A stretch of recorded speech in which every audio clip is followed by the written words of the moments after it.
श्री प्रताप सिंह बारठ, राजकीय महाविद्यालय शाहपुरा में डॉक्टर अनिल कुमार श्रोत्रिय एसोसिएट प्रोफेसर के पद पर नियुक्त हूँ और कॉलेज निर्देशालय के अनुसार महाविद्यालय में ग्रेजुएशन और पोस्ट ग्रेजुएशन में जो नए छात्र जिन्होंने यहाँ पे एडमिशन लिया है उनको सत्र 2020-21 में आनंदम विषय भी पढ़ना पड़ेगा। उसके लिए वर्ष के अंत में 100 नंबर का एक प्रोजेक्ट परियोजना तैयार करनी होगी और पूरे सत्र उपरांत जितने भी जो टॉपिक दे रखे हैं उनके अंदर वो कोई भी सामाजिक कार्य या एक तरह से उनको डायरी मेंटेन करनी है, जो अच्छे काम वो करेंगे उसको उनको मेंशन करना होगा और रूपरेखा तैयार करनी होगी और महाविद्यालय में सबमिट करना पड़ेगा। हर क्लास का एक मेंटर बनाया हुआ है। मुझे बीएससी पार्ट फर्स्ट मैथमेटिक्स के अंदर मेंटर बनाया है, परामर्शदाता जिसको कहेंगे, उसके निर्देशन में आप काम करेंगे। तो यहाँ पर आज मैं आपको बताना चाहता हूँ कि मेरा जो परियोजना है उसका शीर्षक है प्रदूषण के मुद्दों को सुधारने के लिए जागरूकता। जो महाविद्यालय ने सभी आचार्य या सह आचार्य और या सहायक आचार्य जो भी मेंटर हैं उनको सबको एक एक टॉपिक निर्धारित कर दिया, परियोजना का शीर्षक उनको दे दिया। उस शीर्षक पर आपको समझाऊंगा मैं। तो मेरा जो टॉपिक है वो है प्रदूषण के मुद्दों को सुधारने के लिए हम जागरूकता कैसे करेंगे, इस पे मैं आज डिस्कस करूँगा। तो प्रदूषण के मुद्दों को सुधारने के लिए जागरूकता के अंदर हमें क्या कर सकते हैं, आज की जो परिस्थितियाँ हैं उसमें प्रदूषण रोकने के लिए सरकार के साथ साथ समाज को भी प्रयास करने होंगे। लोग जब तक स्वयं जागरूक नहीं होंगे प्रदूषण के दानों को नहीं हराया जा सकता। जैसे यहाँ देखिए, ये साउंड इफेक्ट है, प्रदूषण है ना। हम देखते हैं कि शादी ब्याह हुआ, कार ड्राइव कर रहा है या कोई बस ड्राइव कर रहा है शहर के बीच में, अनावश्यक वो म्यूजिक सिस्टम चलाते या हॉर्न बजाए, किसी भी तरह का हम देखें अगर साउंड है तो हमारे कान में वो एक तरह से इफेक्ट करता है। उसको हम ध्वनि प्रदूषण कहते हैं। उसको रोकने के लिए हमें खुद होना पड़ेगा जागरूक। प्रत्येक नागरिक को, स्टूडेंट को, चाहे वो किसी भी तरह का व्यापार करता हो या घर पे रहता हो, तो कैसे जागरूक होगा। तो यहाँ पर हम कह सकते हैं कि ध्वनि प्रदूषण को लेकर लोग अपेक्षाकृत कम जागरूक हैं, लिहाजा जागरूकता की ज़रूरत है। जब तक उन्हें इसके खतरों का पता नहीं चलेगा, जब तक वे इसे रोकने की पहल भी नहीं करेंगे। बिना वजह हॉर्न आदि का इस्तेमाल कर ध्वनि प्रदूषण को बढ़ावा देता है, यानी जब ज़रूरत हो तभी आप हॉर्न बजाएं। सरकार को इसके लिए जागरूकता अभियान चलाना चाहिए और हम देखते हैं महाविद्यालय और स्कूलों में विभिन्न कार्यक्रम कराए जाते हैं और इस आनंदम जो कोर्स है इसमें भी हम जागरूकता का ये कार्यक्रम रखेंगे, जिसमें हम बताएंगे कि किस तरह से ध्वनि प्रदूषण को रोका जा सकता है। ये चित्र देखिए आप, ट्रैफिक रूल्स हैं उसको लोग तोड़ रहे हैं और इस जाम लग गया ट्रैफिक रूल तोड़ने के चक्कर में, तो फिर सबको निश्चित रूप से हॉर्न बजाना ही पड़ेगा, तभी आगे हटेगा। लेकिन वो हॉर्न बजाने से समस्या सोल्व नहीं होगी और इससे ध्वनि प्रदूषण बढ़ेगा। नॉइज पोल्यूशन, ठीक है, शोरगुल जिसको हम कहते हैं, है ना। लोग ज़बरदस्ती जुलूस निकाल रहे हैं, ठीक है, या गाड़ी पुरानी है खड़ खड़ कर रही है, तो जो एक तरह से दिमाग को झकझोर दे, है ना, पसंदीदा आवाज़ नहीं हो, उसको हम नॉइज कहते हैं और वो भी पोल्यूशन में काउंट होती है। उसका ये चित्र दिखाया गया है जिससे आप उसको आसानी से समझ सकते हैं। तो ये तो था नॉइज के बारे में। इसके अलावा और कौन से खतरे हैं, कौन से प्रदूषण हैं, और उसका आगाज़ किया जाए और हमें जागरूक किया जाए। तो खतरों के प्रति आगाह किया जाने के लिए यहाँ बता रखा है कि जल एवं वायु प्रदूषण, की तरह ध्वनि प्रदूषण भी बहुत हानिकारक है और प्रत्यक्ष रूप से हमें इससे होने वाले नुकसान का पता नहीं चलता, लेकिन तेज ध्वनि के संपर्क में लगातार रहना घातक हो सकता है। लोगों को इसके दुष्परिणामों के प्रति जागरूक किया जाना चाहिए। या तो उसका दिमाग का संतुलन बिगड़ जाएगा या कान बहरे हो जाएंगे, ठीक है। ऐसे कई बातें होती हैं, उनको जागरूक करना चाहिए, है ना। दिमाग को जितना शांत रखेंगे वो उतना ही अच्छा फंक्शन करेगा। हम देखते हैं कंप्यूटर है, चिप है, ठीक है, उस पर लोड ज़्यादा पड़ता है, वो हैंग हो जाता है। इसी तरह से हमारे दिमाग का संतुलन बनाए रखने के लिए शांति की आवश्यकता है। ध्वनि अगर ज़्यादा होगी, शोरगुल होगा तो दिमाग उतना परफेक्ट नहीं होगा। साउंड पोल्यूशन, ये देखिए, है ना, खूब सारे माइक एक साथ बज रहे हो तो आप भी घबरा जाते हैं और कान में अंगुली डालते हैं, उसका ये उदाहरण है। तो ये तो थे ध्वनि प्रदूषण के। अब जल संकट भी हमारे पास, अगर जल को हम ढंग से इस्तेमाल नहीं करेंगे तो किस तरह से जल का संकट हो जाता है। और पानी हम देखते हैं गहराई में बहुत नीचे चला जाता है पानी, और लोगों को दूर दूर से लाना पड़ता है। उसका ये एग्जाम्पल बता रखा है। वाटर पोल्यूशन देखिए कैसे पानी में कचरा जो है शहर का आ गया, ठीक है, और ये पानी को बिल्कुल प्रदूषित कर गया। इस पानी को आप किसी काम में नहीं ले सकते और इससे बहुत सारी बीमारियां फैलती है। जल की अग्नि परीक्षा देखिए कैसे वेट कर रहे हैं पानी के लिए, इतने सारे बर्तन हैं लेकिन खाली है। और पानी की इम्पोर्टेंस अगर नहीं समझते हैं तो वो दूर नहीं है, और कई जगह पे ऐसी समस्याएं आ रही है। वाटर पोल्यूशन का ये एक और चित्र देखिए कैसे शहर का सारा गंदा जो है वस्तुएं इस पानी के अंदर या नदी जो भी है नाला उसमें आ रही है। तो महत्वपूर्ण मुद्दों पर करना होगा काम।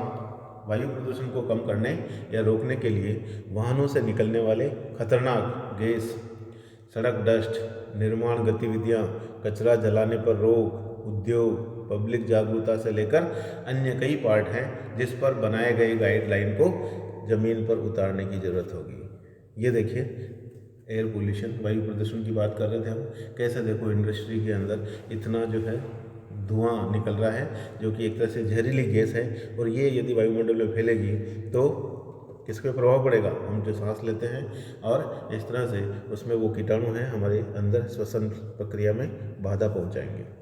Sunlight block by air pollution, यहाँ देखिए जो सूरज की रोशनी है उसके आगे ये सारा धुआं आ जाता है, तो हमारे पास सूर्य का जो प्रकाश है वो भी बिल्कुल सही रूप से, या एक तरह से वो स्वस्थ नहीं कहा सकता, वो किरणें भी क्या हो जाती है, प्रदूषित हो जाती है। सनलाइट को भी इस तरह से ये धुआं रोक लेता है और ज़मीन पर पहुँचते पहुँचते जिसका फ़ायदा मिलना चाहिए प्रकाश का वो हमें पूरा नहीं मिलता। तो इसको कैसे कम किया जाए वायु प्रदूषण को? ऐसे कम करना होगा वायु प्रदूषण, वाहनों की जांच की जाए। वायु प्रदूषण को रोकने के लिए पहले 15 वर्ष से पुराने वाहनों के उपयोग, खरीद, बिक्री पर पूर्ण रूप से रोक लगाने पर काम करने की जरूरत बताई गई है। इसके अलावा वाहन ईंधनों के रूप में सीएनजी और एलपीजी के प्रयोग को शुरू करने को कहा गया है। सड़क पर चलने वाले वाहनों की नियमित प्रदूषण जांच के लिए बताया गया है। इसके अलावा शहर के ट्रैफिक व्यवस्था को ठीक करना होगा।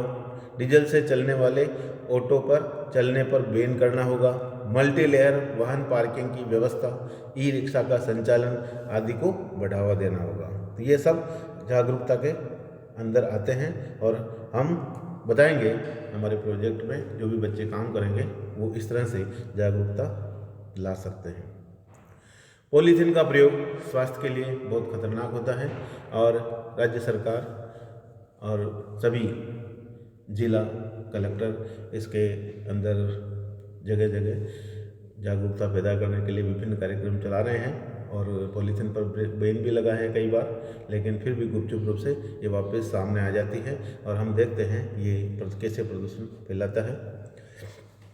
और होता है निर्माण के अंदर भी हम देखते हैं जितनी भी गतिविधियां हैं उसके अंदर कैसे सबसे पहले निर्माण सामग्री के ट्रांसपोर्टेशन, मसलन बालू, सीमेंट, गिट्टी और मिट्टी को ले जाते हैं तो वो भी रास्ते में गिरते जाते हैं या हवा चलती तो उड़ते हैं, तो वो भी पोल्यूशन फैलाते हैं। इसलिए हमेशा उनको क्या करना चाहिए, कवर कर ही रखना चाहिए, कवर करके रखना चाहिए। सड़क के किनारे बिल्डिंग मटेरियल के रखने पर बैन करना होगा, है ना, पड़े रहते हैं वो भी करते हैं, फिर इस तरह से अव्यवस्था फैलती है और वो भी एक प्रदूषण का एग्जाम्पल है। साथ ही निर्माण साइट को सदा कवर कर निर्माण करना होगा। इधर उधर हम देखते हैं मकान बन रहा है, साइड में अड़ोसी पड़ोसी जो है वो बेचारे दुखी हो जाते हैं। वायु एवं जल प्रदूषण कारक कचरे, ये देखें इससे भी कचरे से कैसे फैलता है, उसका भी एक चित्र यहाँ आपको दिखाया गया है कि कैसे ये मिट्टी को बर्बाद कर रहा है और एक तरह से भूमि प्रदूषण ये कहलाएगा। Pollution due to use of plastic and waste material, है ना, प्लास्टिक और वेस्ट मटेरियल पानी के साथ बह के देखो कैसे इकट्ठा हो गया और इस तरह से ये पॉल्यूशन को बढ़ावा देगा। इंडस्ट्री में भी द्वारा हम देखते हैं इंडस्ट्री चलाना भी ज़रूरी है, लेकिन उसके कारण जो दुष्परिणाम हमारे को हो रहे हैं उनसे कैसे बचा जा सके, उसके लिए क्या करना होगा वो जागरूकता में यहाँ बिंदुओं सहित बता रखा है कि सबसे पहले तो सभी तरह के इंडस्ट्री में प्रदूषण मापने वाले यंत्र को लगाना होगा और 24 घंटे उसकी मॉनिटरिंग करनी होगी। ईंट भट्टों के निर्माण में फ्लाई एक्स का प्रयोग करना होगा। इसके अलावा शहर के वायु प्रदूषण करने वाले उद्योगों को हटाने का काम करना हो कि वो शहर के बाहर हों, शहर के अंदर नहीं हो। पॉल्यूशन बाई इंडस्ट्रीज, उसका ये एक चित्र बता रखा है कि कैसे ये धुआं निकलता है। रोड डस्ट, है ना, सड़क के किनारे हम देखते हैं वाहन तो तेज़ गति से चलेंगे, बड़े ट्रक हैं, जितना तेज़ चलेगा उतना ही ज़्यादा आसपास की अगर मिट्टी बिखरी है तो सड़क के किनारे वाली वो धूल के रूप में उड़ेगी, उसको हम रोड डस्ट कहते हैं। तो वायु प्रदूषण को कम करने के लिए रोड डस्ट को भी कम करने की ज़रूरत है। शहर के सड़कों की नियमित सफाई एवं पानी का छिड़काव काफ़ी ज़रूरी है। सड़क किनारे पौधारोपण व उनके रखरखाव पर ध्यान देना होगा। शहर में ग्रीन बेल्ट विकसित करनी होगी। पार्क, ओपन प्लेस और हाउसिंग सोसाइटी से लेकर स्कूलों में भी पौधारोपण की जरूरत है। और राज्य सरकार हम देखते हैं पौधारोपण का बार बार ये कार्यक्रम इसलिए रखती है कि लोग जागरूक हों, पौधे ज़्यादा से ज़्यादा लगें तो मिट्टी नहीं उड़ेगी और हमें शुद्ध वायु मिलेगी, प्राणवायु ऑक्सीजन बनी रहेगी, उसकी कमी नहीं होगी। पार्क, ओपन प्लेस और हाउसिंग सोसाइटी से लेकर स्कूलों में हम देखते हैं पौधारोपण चल का कार्यक्रम रखा जाता है। शहर के चौराहे व गोल बरों पर वाटर फाउंटेन, है ना, पानी के जो फव्वारे हैं, वाटर फाउंटेन लगाने की ज़रूरत है और इस तरह से वो मनमोहक या अच्छा लगता है और प्रदूषण को रोकता है ना। वायु के अंदर भी हम देखते हैं जो पानी के कण हैं, पानी के कण जब उसमें फव्वारा चलेगा तो वो जो डस्ट है उसको नीचे ले आएंगे और डस्ट आगे नहीं उड़ेगी। इसलिए वाटर फाउंटेन की जो इम्पोर्टेंस है वो हमको समझ में आएगी। और अगर हम ध्यान नहीं देंगे, कोताही बरतेंगे तो ये प्रदूषण भारी पड़ सकता है हमारे लिए। इसका एग्जाम्पल ये बता रखा है, ये प्रदूषण बढ़ता जाएगा और हम देखेंगे कि जहरीली गैस ज़्यादा हो जाएगी, ऑक्सीजन की कमी हो जाएगी। सोइल पॉल्यूशन, मिट्टी का जो प्रदूषण है वो धीरे धीरे, वास्तविक मिट्टी तो हमें दिखाई नहीं दे रही है। देखो ये जानवर घूम रहे हैं, लेकिन यहाँ पर सब ये कूड़ा कचरा इस तरह से इतना फैल गया, धीरे धीरे ये मात्रा बढ़ती जाएगी तो हमें ये एक तरह से भूमि पर प्रदूषण का समस्या है हमें फेस करनी पड़ेगी। पब्लिक की जो जागरूकता है इस सब्जेक्ट के प्रति वो हमें उनको समझाना पड़ेगा और जो भी गवर्नमेंट ने मापदंड बना रखे हैं, प्रशासन ने, अन्य एजेंसियों को वायु प्रदूषण जागरूकता के लिए आम लोगों को जागरूक करने की ज़रूरत होगी। ये नहीं कि हम प्रशासन पर ही डिपेंड करें, है ना, आम आदमी जागरूक हो और शहर के वायु में अवयव मसलन PM10, PM 2.5 व NO2 के दुष्प्रभाव के बारे में जानकारी देनी होगी कि ये क्या है, किस तरह से इसका प्रभाव होता है, वो डिटेल में हमें स्टडी करके समझाना होगा। इसके अलावा इसके दूर करने के उपायों पर भी काम करना होगा कि कैसे इसको दूर किया जाए। कचरा जलाना, लोग बाग ज़्यादातर क्या करते हैं, कचरा इकट्ठा हो जाता है तो क्या करें, उसको जला देते हैं। लेकिन वायु प्रदूषण का एक महत्वपूर्ण कारण खुले में कचरा जलाना भी है। अच्छे के लिए वो जला रहे हैं, लेकिन जो जला रहे हैं उसके कारण जो गैस बन रही है वो जहरीली है, हमारे लिए घातक हो सकती है, वो वायु प्रदूषण को बढ़ावा देती है। इसलिए उसको खुले में नहीं जलाना चाहिए। सबसे पहले खुले में ठोस कचरा, प्लास्टिक, बायो कचरे से लेकर अन्य सभी तरह के कचरा जलाने पर रोक लगानी होगी। नगर निगम की कचरा ले जाने वाली गाड़ियां हैं वो भी रास्ते में बिखेरती जाती है तो उनको भी कवर करके ले जाना चाहिए। इसके अलावा दुकानों व सड़क के किनारे बने ढाबे में ईंधन के प्रयोग पर, अच्छे फ्यूल का प्रयोग करने पर बल देना होगा। सस्ते के चक्कर में क्या करते हैं, वो ईंधन जो है लाते हैं और उससे जो गैस निकलती है वो नुकसानदायक होती है। ज़मीन पर प्लास्टिक प्रदूषण में इजाफा कर रहे हैं। सिंथेटिक कपड़ों से निकला माइक्रोफाइबर, सिंथेटिक कपड़े जो बनाए जाते हैं उसको इस तरह से काम में लेते हैं, तो ये एक तरह से प्लास्टिक प्रदूषण का काम करते हैं।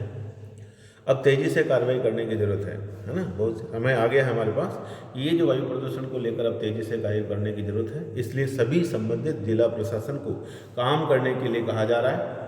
अकेले प्रदूषण कंट्रोल बोर्ड को हर जगह नियम लागू करना संभव नहीं है, इसलिए जिला प्रशासन से लेकर आम नागरिक, चाहे वो विद्यार्थी हो, चाहे शिक्षक हो या और किसी पद पर काम करने वाला हो, उसको सभी विभागों को काम करने की इसमें ज़रूरत है और जागरूकता पैदा करनी होगी।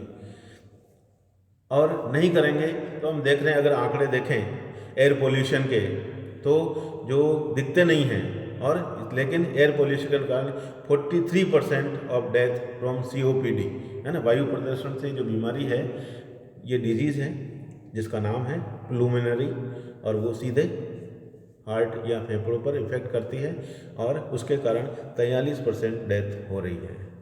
एक और है जो डेथ होती है हार्ट डिजीज, हार्ट अटैक का नाम आप सुना है, 25% वो हो रही है, और वो भी एयर पोल्यूशन का ही पार्ट है, जो विजिबल नहीं है, इनविजिबल है ना। लंग कैंसर के है ना, फेफड़ों में जो कैंसर हो जाता है वो भी मुख्य कारण उसका एयर पोल्यूशन है, और उसमें आदमी की सीधी डेथ होती है। बहुत मुश्किल से लोग बच पाते हैं, और बचते हैं तो इतना ज़्यादा खर्चा होता है कि उसको फिर कभी वो ठीक नहीं हो पाता।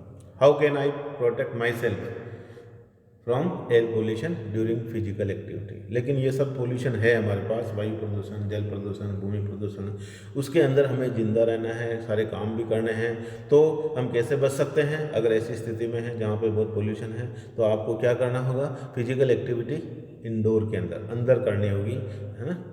बहुत होल है, उसके अंदर आप काम करें, बाहर की वायु ताकि जो पोल्यूशन वाली वहाँ नहीं आए, एग्जॉस्ट फैन लगा दें ताकि उसमें अंदर आप काम करें तो नुकसान नहीं हो।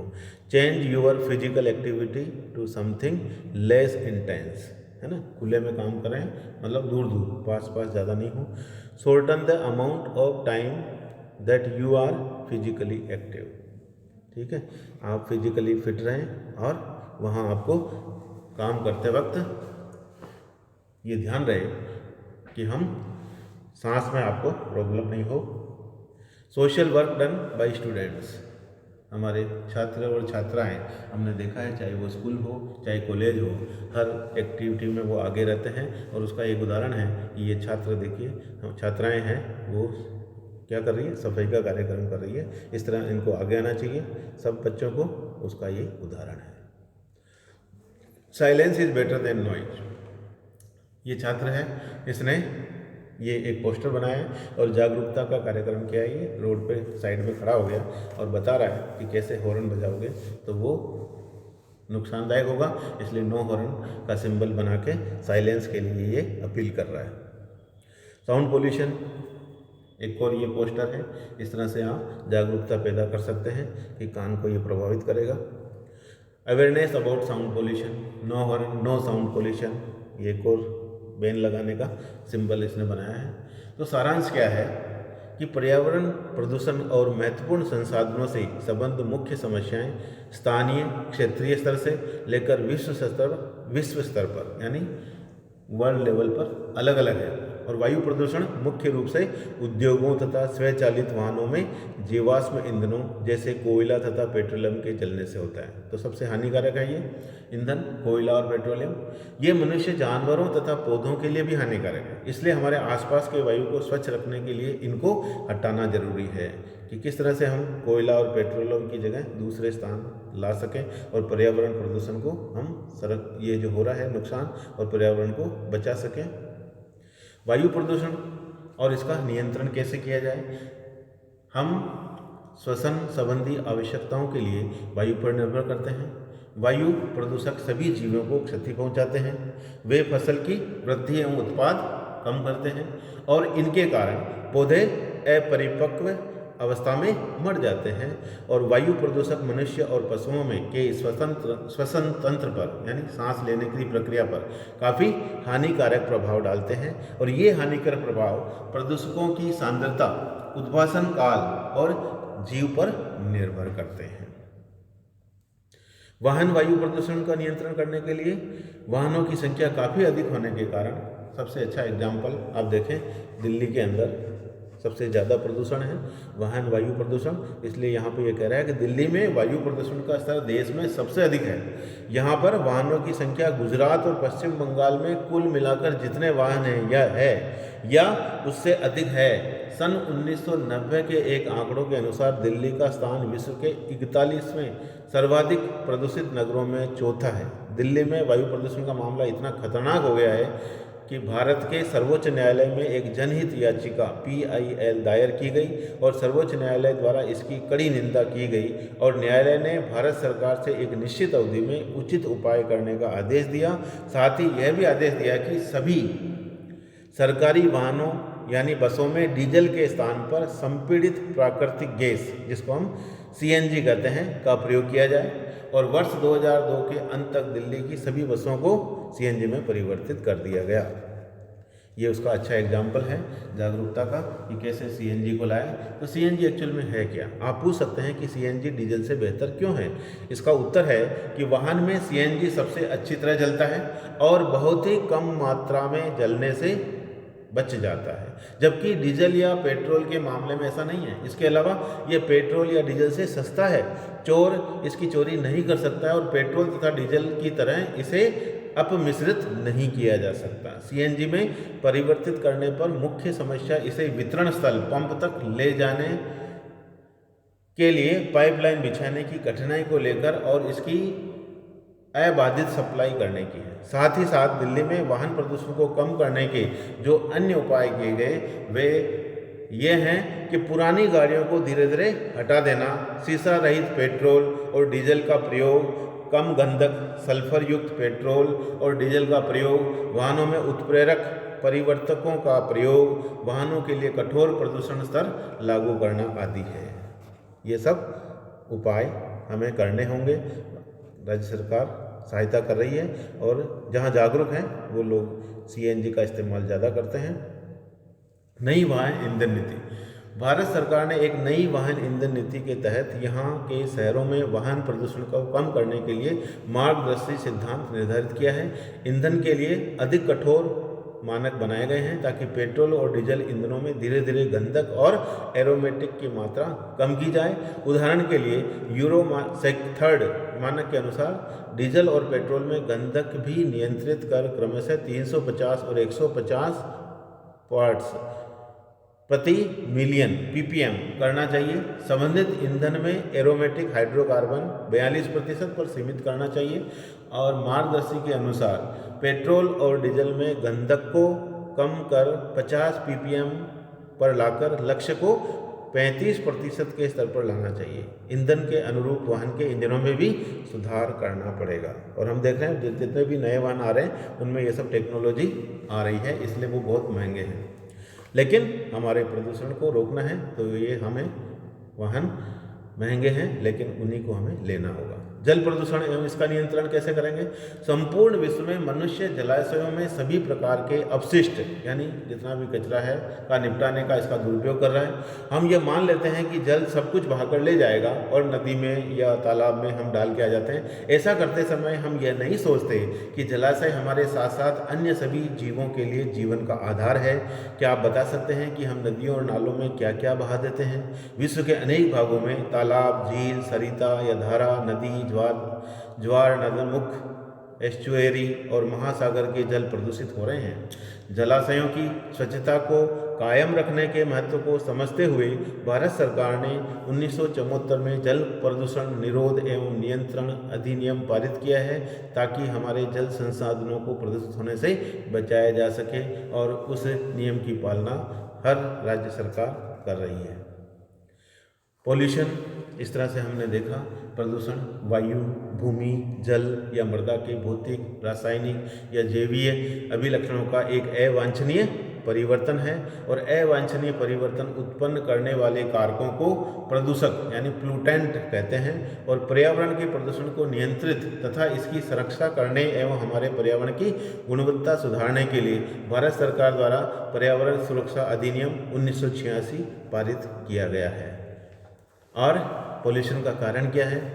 वो भी हम देखते हैं कि गत 100 वर्ष में मनुष्य की जनसंख्या में भारी बढ़ोतरी हुई है। इसके कारण अन्न, जल, घर, बिजली, सड़क, वाहन और अन्य वस्तुओं की मांग में भी वृद्धि हुई है। परिणाम स्वरूप हमारे प्राकृतिक संसाधनों पर काफ़ी दबाव पड़ रहा है और वायु, जल तथा भूमि प्रदूषण बढ़ता जा रहा है। हमारी आज भी आवश्यकता है कि विकास की प्रक्रिया को बिना रोके अपने महत्वपूर्ण प्राकृतिक संसाधनों को खराब होने यानी निम्नीकरण और इनको अवक्षय को रोकें और इसे प्रदूषित होने से बचाएं। धन्यवाद। इस तरह से ये आज का जो टॉपिक था आपने देखा और कैसे हम जागरूकता ला सकते हैं, प्रदूषण को किस तरह से लोगों को समझाएं और वायु, ध्वनि, जल प्रदूषण इनसे हम बच सकें। आप इस परियोजना जितने भी छात्र इसको जिन्होंने सुना है वो इस परियोजना में जो काम करेंगे वो इन बिंदुओं को ध्यान से सुने, पढ़ें और अपना परियोजना तैयार करें। Thank you.